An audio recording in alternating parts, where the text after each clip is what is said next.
Salam, selamat datang di kelas online Medidu, Intermediate Personal Finance. Materi pertama, Gaya Hidup Islami, Harta Titipan Allah dan Penggunaannya. Saya Febiola Arianti, tutor Anda. Mari kita sekarang menelaah apa itu cerdas dan kenapa kita harus cerdas. Dalam hal ini, dalam masalah keuangan. Apakah karena hidup banyak persoalan? Atau karena ingin meraih impian-impian? Mari kita perlu fokus ke persoalankah atau ke impiannya. Kita tahu bahwa kita semua punya banyak keinginan, impian, dan tujuan dalam hidup.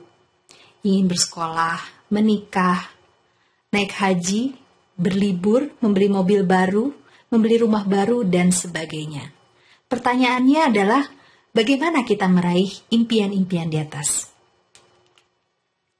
Mari kita sekarang bertanya, apakah saya merasa cukup dan puas dengan penghasilan dan standar hidup saya saat ini?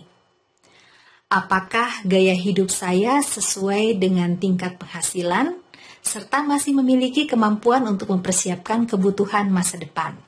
Biasanya kalau sudah sampai ke pertanyaan kedua ini, jawabannya sudah ragu-ragu.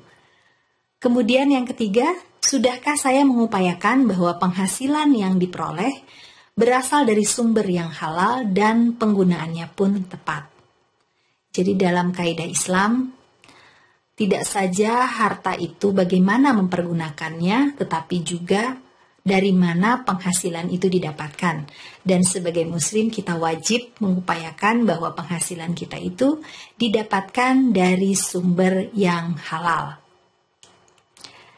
Pertanyaan berikutnya, sudahkah saya menyadari bahwa cara kita mengelola permasalahan keuangan akan juga menentukan kehidupan kita di akhirat kelak? Kita sekarang masuk ya ke materi Islamic Financial Planning. Oleh karena itu pertanyaannya tidak hanya meliputi masalah keuangan, tetapi juga sisi spiritualitas daripada keuangan tersebut. Pertanyaan berikutnya, sehat atau sakitkah kondisi keuangan saya saat ini? Untuk menjawab pertanyaan ini nanti kita akan lihat slide-slide berikutnya, bagaimanakah untuk melihat kemudian analisa cepat, sehat atau sakitkah kondisi keuangan kita saat ini. Kemudian, sudahkah saya memiliki prioritas dalam pemanfaatan penghasilan dan harta yang dimiliki saat ini? Di mana prioritas kita dalam hal pemanfaatan penghasilan dan harta? Apakah prioritasnya hanya untuk memenuhi keinginan semata, ataukah kita sudah menyusun prioritas yang baik berdasarkan memang kebutuhan kita saat ini dan juga disesuaikan dengan aspek spiritualitas dan keimanan kita? Yang berikutnya, jika saya harus berhutang, sudah benarkah pemanfaatan fasilitas pinjaman tersebut? Dewasa ini, fasilitas hutang diberikan dengan sangat mudah. Siapapun bisa berhutang dari lembaga-lembaga keuangan, baik itu merupakan hutang kredit card, hutang tanpa agunan, kredit tanpa agunan, ataupun hutang-hutang konsumsi lainnya.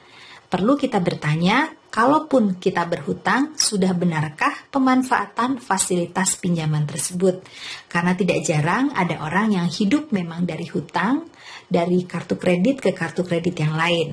Nah, tentu saja cara ini tidak benar. Dan perlu kita pertanyakan lagi, bagaimanakah kita memanfaatkan fasilitas pinjaman tersebut? Kemudian, yang berikutnya, sudahkah saya mengidentifikasi kebutuhan dan tujuan masa depan yang harus dipersiapkan dari sekarang? Kalau kita ingat lagi tadi berbagai macam impian yang kita miliki, salah satunya adalah dengan mengidentifikasikan kebutuhan dan tujuan masa depan yang harus dipersiapkan dari sekarang. Kemudian, sudahkah saya memperkirakan besarnya biaya bagi pendidikan tinggi anak-anak saya kelak dan bagaimana memenuhinya? Ini biasanya pertanyaan yang dimiliki oleh para orang tua karena kita tahu bahwa besarnya biaya pendidikan tinggi bagi anak-anak itu kenaikannya boleh dibilang sangat fantastis. Oleh karena itu perlu kita memikirkannya dari sekarang bagaimana kemudian memenuhi biaya pendidikan tinggi anak-anak kita kelak, dan juga bagaimana cara kita untuk mencapainya.